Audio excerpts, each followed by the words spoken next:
Hey folks, Quill18 here, bringing you another Let's Play Starcraft 2 custom map. This is a map called Desert Strike. It's another one of these sort of, they call them tug-of-war maps or income war type maps or something like that, where you're just sort of passively building units, or building buildings and auto-spawning units.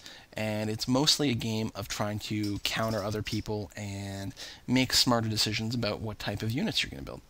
So, this is the main map area here. So we've got the purple team down at the bottom. So you've got your main nexus, which starts off protected, and a silo, which we'll talk about a little bit more briefly.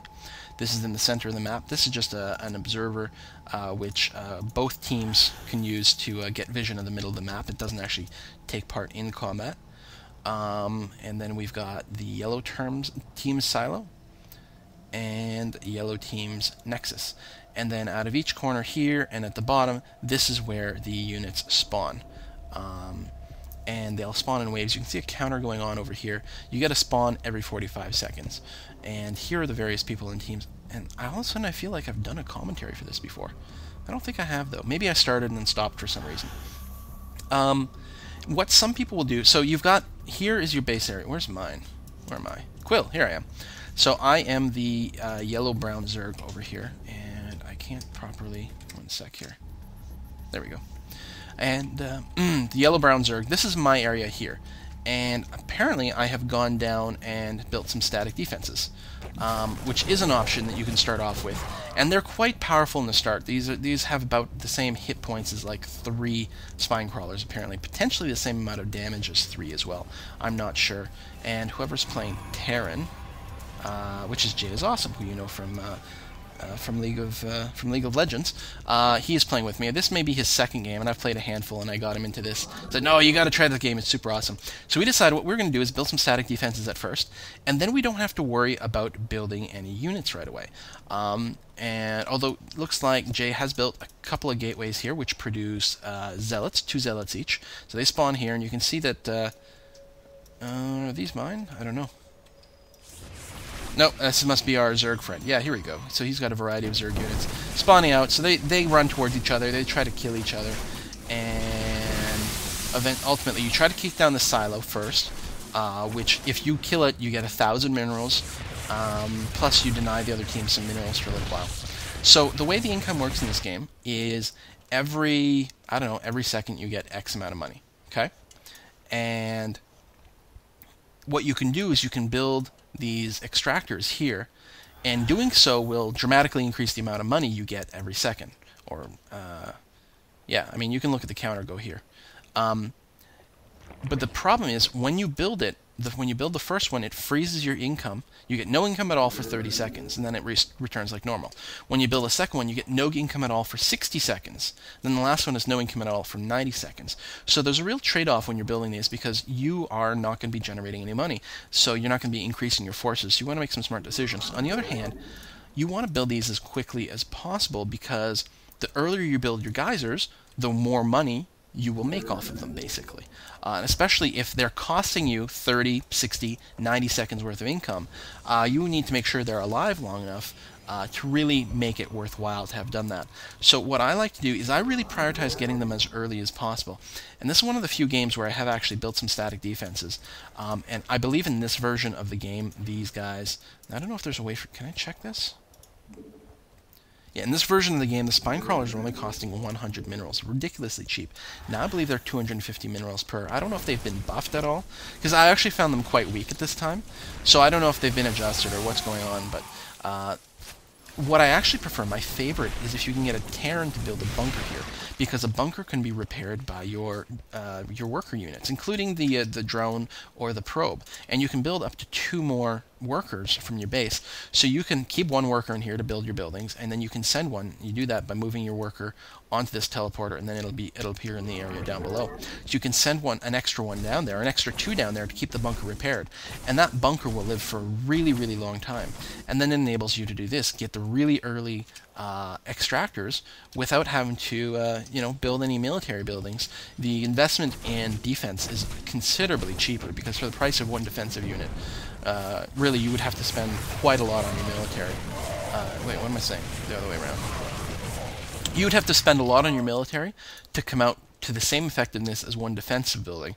And while the defensive buildings are fairly pricey, well, clearly not very expensive in this version for the Zerg, while they're fairly pricey, they are worth quite a lot, especially, I feel, with the bunker. One player builds the bunker, the other players help to repair it, and then the other players are really free to just spend their income on whatever the heck they want. I do like the stalkers in these games. They automatically micro backwards. If they get shot, they'll blink backwards, which is really, really cool behavior. You can see we're going to take a pretty decent beating here. Now, luckily, our silo has shields. They will recharge between combat rounds.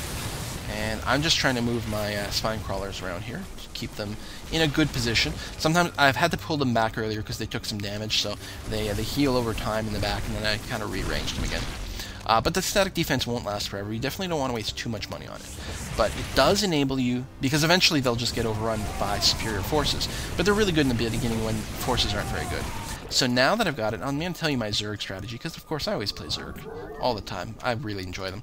So I build a spawning pool, which spawns 5 Zerglings every wave. You can see who's spawning next. So this is the timer. It's every 45 seconds someone spawns. But the person with this icon here, they're the next person who's going to spawn. So once this hits 0, Jay will be spawning. He will spawn some Zealots, a Archon, 1 Stalker, 2 Stalkers. Okay, 2 Stalkers, 4 Zealots, and an Archon. And in fact, you'll have just seen him spawn there, and there are his troops.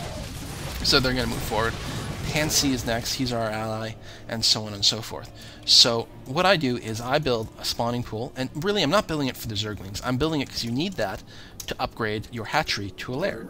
And then once you've got a lair, you can start building spires. And like in many of the other games that you see me play, I really like Mutalisks because Mutalisks stack really, really well when you don't have to worry, when you're not limited by gas. And so if I have the choice of building, I could build a whole bunch of Zerglings, or I can build a fair number of Mutalisks, because you get 3 per spire. I will just pump out these spires. And the nice thing about in this game is they can actually be upgraded. Once you upgrade your lair to a hive, you can change your spire into a greater spire, and then they will start pumping out broodlords. So my strategy is I build Mutalisks as much as possible. The more, the first batch of Mutalisks, or even 6 Mutalisks, maybe they won't do too well. But once you start hitting 9 and 12, they just become so much more effective, and they become virtually impossible to counter. I mean, what people will do is they will start building anti-air, but, a handful of Mutalisks will actually do pretty well against a similar number of Phoenixes. Vikings are a little bit better because they've got better range. But yeah, this is what you'll see a lot. You'll see people concentrate on ground forces early on because they're good counters to one another. You'll see Marauders, you'll see Reapers, you'll see Zealots, you'll see Roaches, and then the Marines do kind of, suck for my mutas. And they do okay hero, but I am taking them down, and what will happen soon enough, these are fully upgraded, so you get good bounce. They really get a lot of value for that. They're going to get torn apart by this group, obviously. But they are going to keep everyone away from our base. We're going to be perfectly fine every time my mutas spawn. And what you want to do is you want to pay attention to who are you spawning against, and what is that person building. And you're going to have to compensate for their building. It's actually a really solid defense. I really like bunkers. I think they're incredibly strong. And they're being backed up with an extra little photon cannon here. And this is going to be extremely, extremely tough to crack. And in fact, mutas are going to do very poorly against this. Mutas would do much better against opponents who didn't build up a huge amount of defense. So, they've got actually pretty good counter. The fact that they went so defensive might have meant that they've also built a lot of extractors. So we got 3, we'll get to those later. 3 here, and 3 here. So they all got their full load, although I suppose so do we. So we're in pretty even footing here. Looks like the red opponent, only just now finished his last extractor, and he just got his income back online, so he hasn't had any in a little while. So let's see. Jay is awesome here. Looks like he's got a mix of things. He does have a Dark Shrine, which brings you a Dark Templar and an Archon. That's interesting that it doesn't just want lots of Dark Templar. And they're pretty good, but they're not that hard to counter because, especially if you've got a Zerg on your side, when you upgrade to a lair, every wave, not only does upgrading to a lair give you access to more buildings, but in and of itself, it spawns 16 Zerglings and 2 Overseers. 8 Zerglings and 1 Overseer, and if you upgrade it to a hive, it'll do 16 Zerglings and 2 Overseers. So that's you've got some stealth detection there, and it's not very difficult for anyone to pick up some stealth detection. So yeah, I'm going to get torn apart here. We really need a little bit more forces to have reached this point. Now, at some point, they will start to adapt to my mutas. Probably not now. It doesn't seem like a threat, but they don't realize. I mean, I'm still building spires, and very quickly this is going to become totally unmanageable. It's the splash damage that really makes them scale so well. So, you know, when they start one-shotting things, and then, you know, you get enough of them that their second bounce is still one-shotting things, then you get to be in a lot of trouble, defensively speaking. But eventually they'll adapt. Especially humans, Terrans, can build Thors, which are exceptionally effective against mutas, because they clump up, and then the Thors, they just use their anti-air rockets, which do splash damage, and the mutas just explode. And then it's okay, because when it reaches that point, you're like, alright, so I'm going to just select all my hatcheries and start converting them all into greater spires at 500 a pop, which is not that expensive in this game. And then greater spire, the broodlords are the counter to a lot of those troops, the sort of ground troops, Thors especially. Now, if they are going with anti-air like Vikings or Phoenixes, then that's okay. You don't want to convert to broodlords, because then your broodlords would just get exploded. You can just keep stacking mutas, or you can build Scourge. Now the only thing is, because you can't micromanage any of your units, you can't control at what pace they go in. For example, I would really love if my mutas would wait until there was something to tank this stuff. Like if I built some ultras, then wait for the ultras to show up. The ultras can tank for a little longer while the mutas do some damage. But you don't have that control, so you really have to pay attention to how the timing works. And here they split up because they were chasing some ground troops and crap like that, so not very effective. But what am I saying? Yeah, so you watch the timing, and if you make a bunch of Scourge, the Scourge go at the same speed as the mutas, and then when you encounter a Phoenix or a Viking or something, the mutas will stop short, the Scourge will run forward and hit all the anti-air. And even if they don't necessarily get kills, they will tank for a second. They'll take some of the hits while your mutas just clean everything up. So, anyway, the Scourge are just really good anti-air in this game. I think they splash damage, so they're super good against other mutas. So we got a good push going on here. This is our ally here. He's building lots of ultras. Ultras are very powerful against ground troops. They can be countered by a few things, like Void Rays maybe. But they do pretty good. They're not like super sick, but they do alright, especially if they're backed up by some serious damage. Like if they were backed up by a lot of Hydras, that would actually be a really good combo. But he's going to do a ton of damage to this bunker, and is he going to get it down? No, they're going to be denied just before it goes down. It is burning quite quickly, and the question is, does he have a worker? He does have one here. Is he going to bring him up in time? Because that bunker is getting quite low. Here's all my mutas coming in, taking everything apart, but they've got a Thor, and you can see the Thor is doing so much damage, and one of them can get focused down pretty quickly, but they're actually messing around with Marines, and they lost a lot of time there, so they took a lot of damage, but we were able to finish off that bunker, which is really worthwhile. It's a good thing that guy didn't move up. Oh, but he's building another bunker in response. Still, that's 500 minerals that doesn't necessarily have that much value at this point. We are pressing into this pretty effectively. Looks like Jay is awesome is bringing Archons and Void Rays. I really like this combo, because Archons are actually quite tough and tanky. They have a really good defense, you know, the fair amount of armor and shield armor, and then good big shield numbers, and they splash damage a lot. So they make a good frontline tank, and then you follow it up with something like Void Rays, which can hit pretty hard but are kind of squishy. So, you know, they tank for the Void Rays. Not that Void Rays are ideal for taking out Marauders and Marines, but it's still not too shabby. So here's, look at this, lots of Ultralisks. What is he building over here?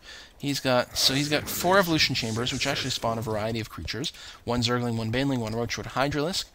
The Infestation Pit, which is probably just upgrade to a Hive. Spawning Pool, and then 3 Ultralisk Cavern, which spawns 2 Ultralisks each. You can see the Ultralisks do tank really well. They live for a really long time.